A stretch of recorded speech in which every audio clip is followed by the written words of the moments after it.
In the early 1960s, the Cold War was at its height. Tensions between the United States and Cuba had escalated after Fidel Castro's revolution, and the Cuban Missile Crisis loomed on the horizon. In this climate of fear and urgency, a bold and shocking proposal emerged within the U.S. Department of Defense. The plan, later known as Operation Northwoods, was drafted by the Joint Chiefs of Staff in 1962. It outlined a series of covert operations designed to justify U.S. military action against Cuba. The proposals were extreme. They included acts of sabotage, staged attacks on American soil, and the deliberate creation of public fear. Among the suggested operations were attacks on U.S. military installations, simulated hijackings of American aircraft, and even the sinking of boats carrying Cuban refugees. Each action was intended to appear as the work of Castro's regime, thereby rallying domestic and international support for intervention. The documents described these measures in meticulous detail. Sabotage of military bases would be designed to look like Cuban infiltration. Civilians might be targeted in staged incidents to generate outrage and fear. Propaganda campaigns would amplify the perception of a Cuban threat. Every action was calculated to manipulate both public opinion and political will. Operation Northwoods reflects a mindset of calculated extremity. The Cold War created an environment where the ends, defeating communism in the Western Hemisphere, were seen by some military planners as justifying almost any means. The audacity of the proposal highlights how fear, secrecy, and global tension can drive policy to the edge of morality. The documents also reveal internal debate. While the Joint Chiefs of Staff drafted the plan, President John F. Kennedy ultimately rejected it. His decision prevented the United States from engaging in acts of domestic deception and potential violence against its own citizens, a decision that history would later recognize as both courageous and prescient. Despite its rejection, Operation Northwoods became a symbol of the potential for government overreach in times of crisis.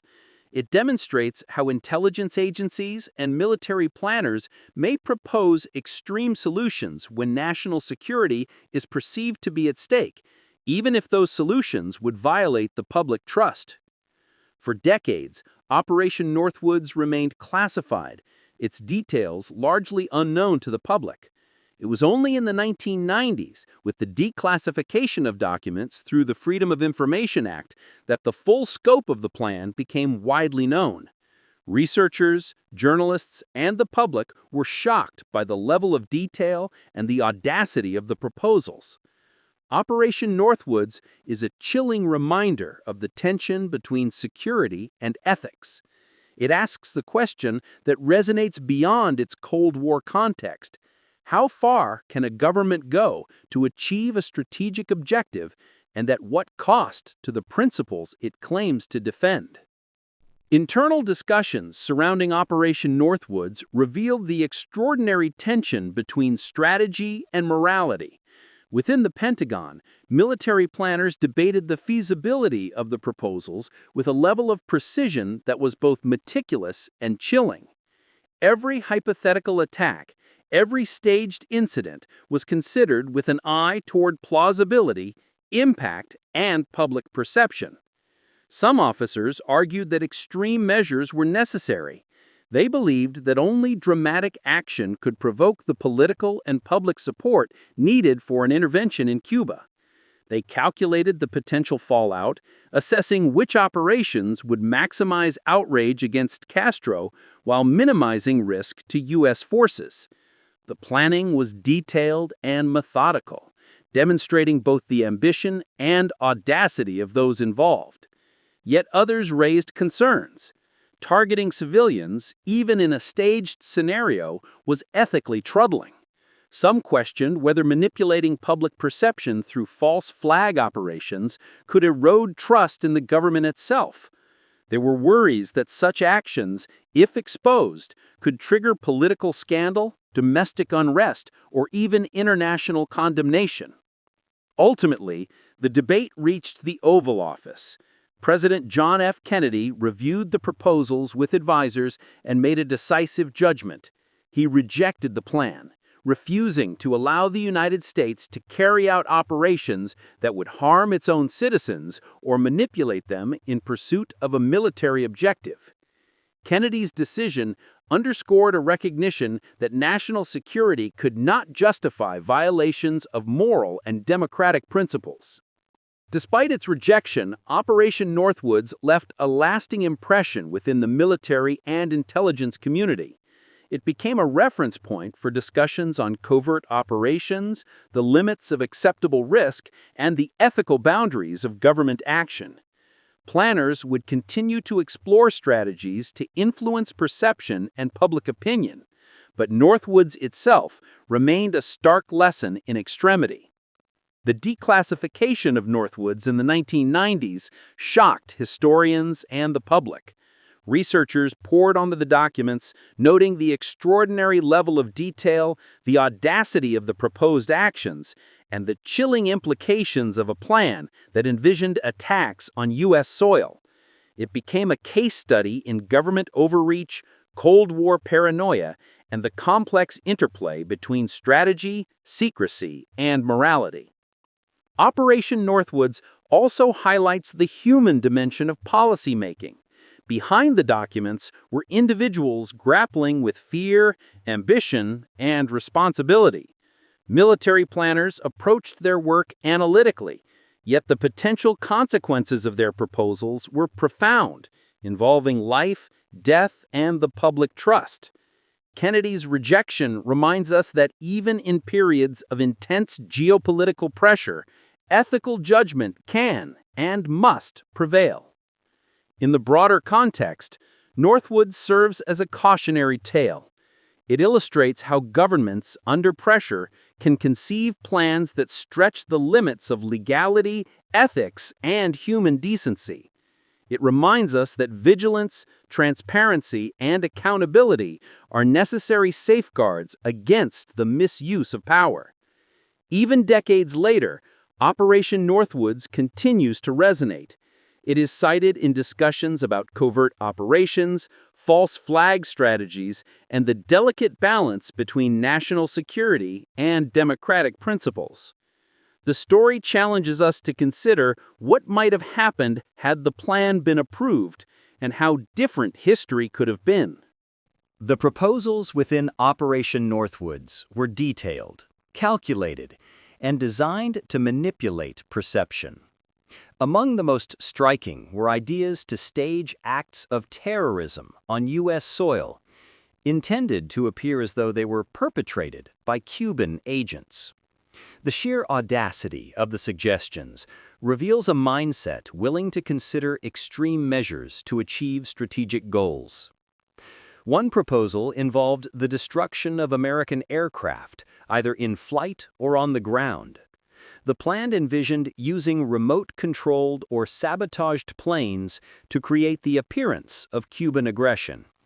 Civilian casualties were considered a regrettable but acceptable consequence, as they would amplify public outrage and strengthen the case for intervention.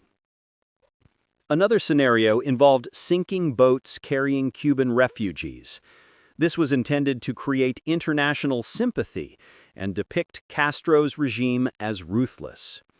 Military planners even detailed how such incidents could be orchestrated to leave behind evidence implicating Cuba, from debris to false eyewitness accounts. Hijackings were also suggested.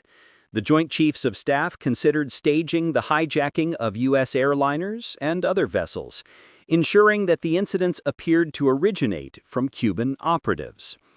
These actions would be publicized in a controlled manner, with media reports amplifying the narrative of Cuban hostility. The proposals went further, suggesting that violent acts could occur in major American cities, including bombings and attacks on military installations.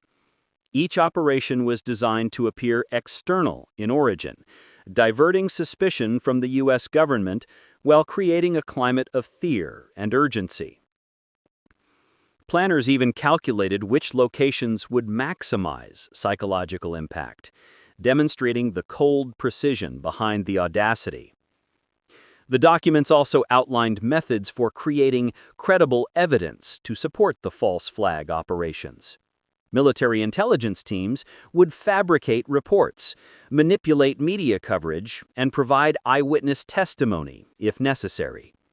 Every detail was meticulously planned to make the Cuban threat appear undeniable. Yet, the most chilling aspect was the willingness to target American civilians, even hypothetically. The planners acknowledged that such actions would result in death and injury, yet they justified it as a necessary cost to provoke public and political support. The moral implications of these suggestions are staggering, reflecting the extreme mindset of planners under the pressure of Cold War tension. While Kennedy ultimately rejected the plan, the documents remain a stark reminder of the potential for government overreach in times of fear. They reveal how strategic thinking, when divorced from ethical constraints, can produce proposals that shock the conscience, even when intended as theoretical exercises. Operation Northwoods also illustrates the importance of oversight and moral judgment. The plan could have transformed the United States into a theater of domestic manipulation and violence, all under the guise of protecting national security. Kennedy's intervention prevented this, but the incident remains a cautionary tale for policymakers, military leaders, and intelligence agencies worldwide. Even decades later, Northwoods continues to be cited as one of the most audacious and morally complex proposals in American history. It challenges us to consider how governments might act under pressure and the importance of ethical restraint, even in times of existential geopolitical threat. Operation Northwoods remained classified for decades, hidden deep within the files of the Department of Defense. It was only in the 1990s, with the release of documents through the Freedom of Information Act, that the public learned the full extent of the proposals. The revelation shocked historians, journalists, and the public alike. The declassified files revealed the meticulous detail behind each suggested operation. Analysts and researchers were struck not only by the audacity of the plans, but by the clinical precision with which they were designed. Every scenario, from hijackings to bombings, was outlined with timelines, intended outcomes, and methods of attribution to Cuban forces. Public reaction was a mixture of disbelief and outrage. Many struggled to comprehend that military planners had seriously considered acts that could have harmed American civilians. Scholars debated the ethical implications, using Northwoods as a case study in the potential dangers of government power, unchecked by moral or political constraints. The documents also sparked discussion about oversight. How could proposals of this magnitude have been drafted without immediate ethical review or public accountability? The answer lies in the Cold War structure of secrecy, where intelligence and military operations were often insulated from external scrutiny. Northwoods serves as a stark reminder of the dangers inherent in such isolation. Today, Operation Northwoods is frequently cited in studies of covert operations, national security, and ethics in policymaking. It challenges both historians and the public to understand the tension between security and morality. The plan itself was never executed, but its very existence demonstrates the extremes that governments may consider in times of fear and uncertainty. The legacy of Northwoods is multifaceted. It is a warning about the allure of fear-driven strategy, a testament to the importance of ethical oversight, and a historical example of the Cold War mindset that dominated U.S. military and intelligence thinking. For scholars, policymakers, and the public, it remains a powerful lesson in restraint, judgment, and the potentially perilous intersection of secrecy and power. Operation Northwoods may have been rejected, but its story endures. It reminds us that even in democratic societies, the temptation to pursue extreme measures can arise when national security is perceived to be at stake. The ultimate lesson is clear. Ethical vigilance and moral courage are essential to prevent history from repeating such dangerous proposals. The revelation of Operation Northwoods in the 1990s captured the attention of journalists, historians, and the general public. It became a case study in the audacity of Cold War-era planning and the fine line between national security and moral transgression. Media coverage emphasized the shocking nature of the proposals, drawing attention to the possibility that a government could have targeted its own citizens under the guise of defense. The story quickly entered popular consciousness. Documentaries, investigative articles, and historical retrospectives explored Northwoods as an example of how fear and paranoia can distort strategic thinking. Commentators highlighted the ethical dimension, contrasting the meticulous planning of the Joint Chiefs of Staff with President Kennedy's decisive rejection. The narrative framed Northwoods as both a cautionary tale and a historical anomaly. Conspiracy theories flourished in the wake of declassification. Some argued that Northwoods was indicative of broader, ongoing tendencies in intelligence and military agencies to consider extreme measures.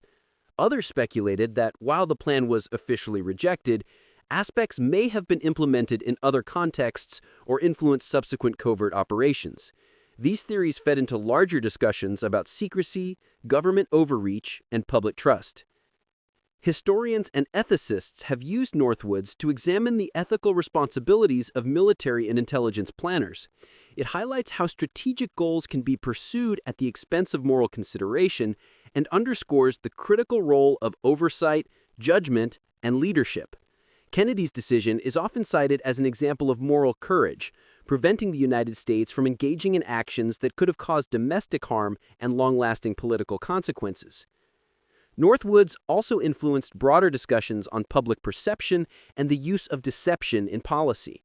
It illustrates the power of narrative and manipulation, showing how carefully crafted operations could potentially sway public opinion, justify military action, and create consent through fear.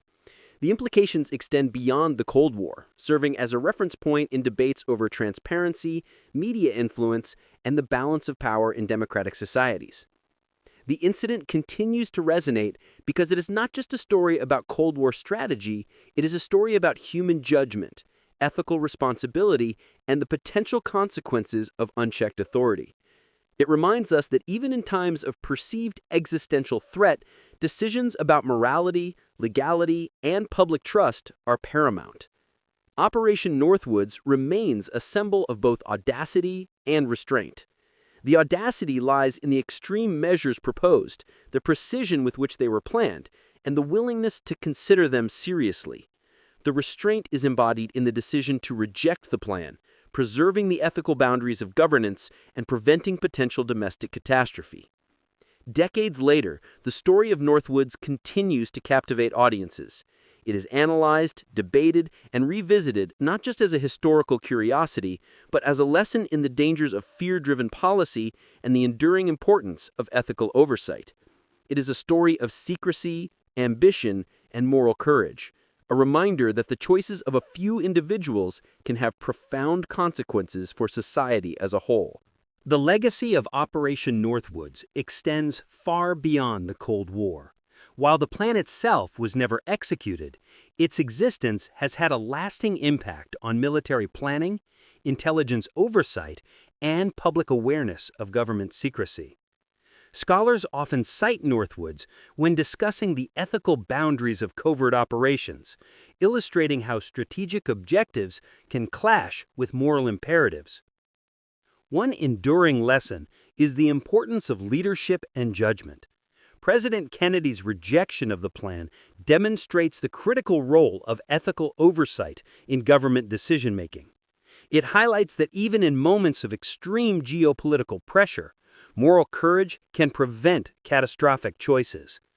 Without such intervention, Northwoods could have transformed domestic life in the United States, leaving scars that might still resonate today.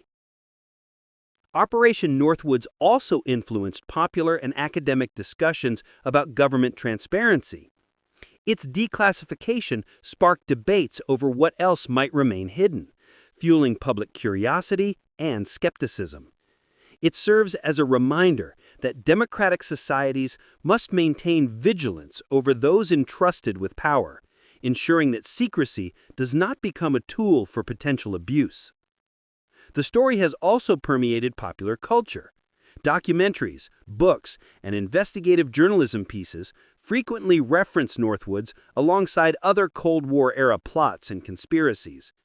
Its shocking proposals make it a compelling narrative for exploring themes of secrecy, fear, and ethical decision-making, appealing to both history enthusiasts and those fascinated by government intrigue. Researchers continue to analyze Northwoods in the context of later military operations and intelligence planning. It provides a framework for understanding how ideas, once considered extreme, may inform or influence future strategies, even if indirectly. The planning, detail, and audacity of Northwoods offer insight into the mindset of military leadership during a period defined by uncertainty, tension, and global competition. Beyond the historical and analytical significance, Northwoods resonates because of the moral questions it raises. How far should a government go to protect its citizens or pursue strategic objectives? Can fear justify deception even when the stakes appear existential? These questions remain relevant today, and Northwoods serves as a powerful illustration of the potential consequences of failing to balance security with ethical responsibility. Ultimately, Operation Northwoods is a story of tension between strategy and morality, secrecy and accountability, fear and restraint. It is a reminder that even in times of global crisis, the ethical choices of leaders matter. The plan itself may have been rejected, but the questions it raises continue to challenge policymakers, scholars, and citizens alike. Operation Northwoods endures, not just as a historical footnote, but as a lesson in vigilance, morality, and the delicate balance between national security and ethical governance. Its chilling proposals and the restraint that prevented their execution combine to form a narrative that is both cautionary and compelling, a story of audacity tempered by conscience. If you enjoyed today's video, we thank you very much. Please like and subscribe to Rare Breed Chronicles. And let's dive into another story that defies the ordinary.